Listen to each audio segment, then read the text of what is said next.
United States Senator Tom Cotton. Senator Cotton, that's great news for me. I hope she receives a resounding affirmation of her policies, great ally of the United States, but I'm still surprised we get another election. It's like we're never out of the election cycle in America. Well, good morning, Hugh. Good to be on with you. Yeah, it's fascinating. Not just the Brexit election and ours last year, and the Netherlands and France and Germany this year, but now we get to add the UK to it as well. Yeah. So if you love elections, then this has been an exciting 2 years. And I want the Georgia special today. Get out there, Republicans in Georgia 6, and go vote for any of your favorite Republicans. I just want to crush Democratic optimism. Senator Cotton, I've seen you more on television in the last 24 hours than I have seen you in person in the last 24 days, weeks, months, because you go to your town halls and they organize these, the labor folks come out and they yell at you, and it's all kind of kabuki. But the media doesn't treat it as kabuki. They treat it as real. It's astroturfing of a sort, although some of them are your constituents. Nevertheless, they're not really there to hear what you have to say. They're there to make a show of it. Why do it? Hugh, we had a great turnout yesterday. We had a capacity room of 700, and we had to open up a side room as well, so probably in the 800, 850 range, which I did in Little Rock with Congressman French Hill. It was a real mixed crowd.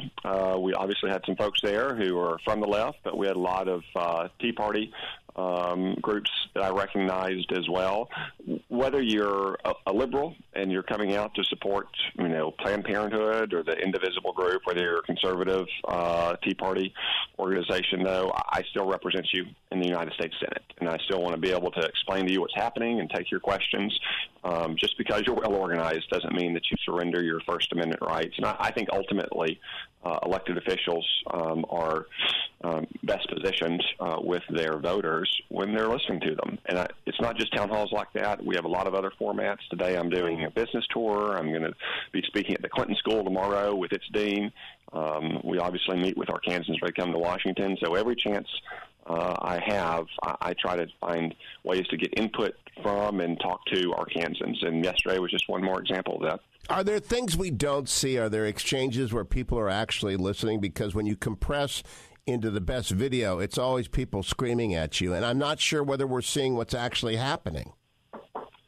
No, there are lots of exchanges, Hugh, that of course, you don't see on left-leaning cable programs. They're going to focus on the questions that are about Donald Trump and things like, his time that he spends in Mar-a-Lago, or whether he can organize an Easter egg roll, or his tax returns or his tweets, none of which does anything to bring a single job to Arkansans or increase their wages or keep them safe on their streets or improve the quality of their kids' educations or defend America's interest in the world.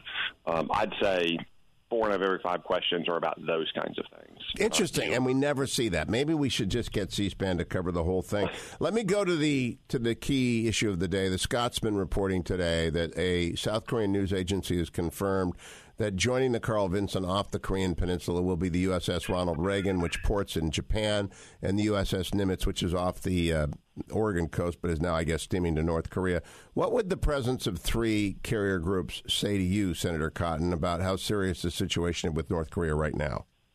Well, Hugh, I don't want to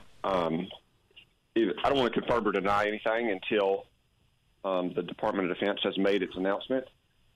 However, one carrier group brings a lot of American power into a region, and 3 carrier groups sends a very strong message to North Korea and to China that Donald Trump realizes we've had 25 years of failed policies through 3 presidencies, and the policy was largely kick the can down the road, and that we've now run out of road to kick the can down, and that in his presidency, Kim Jong-un is not going to remain in power with nuclear weapons. And China can help us make that happen the easy way, or it may have to happen the hard way. But this is not something that the American people can continue to live with. And that's why Barack Obama cautioned Donald Trump during the transition that North Korea was the most immediate emergency he was going to face.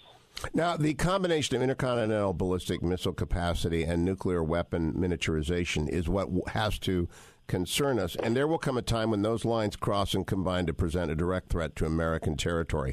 However, last segment, Max Booth pointed out there are 150,000 Americans in Seoul, there are 28,000 American troops in Seoul, and a shooting war in Korea means probably tens of thousands of dead Americans and maybe 1 million dead South Koreans. How does that enter into any calculation about whether or not to go with pure deterrence versus preemptive strike, Tom Cotton?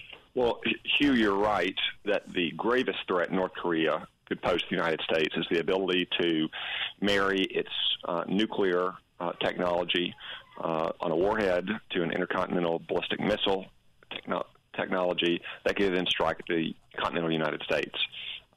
However, they can already hold at risk not only millions of our ally citizens, but hundreds of thousands of Americans, citizens who live in places like South Korea and Japan, elsewhere in the Far East, but also all the troops that we have in South Korea and in Japan.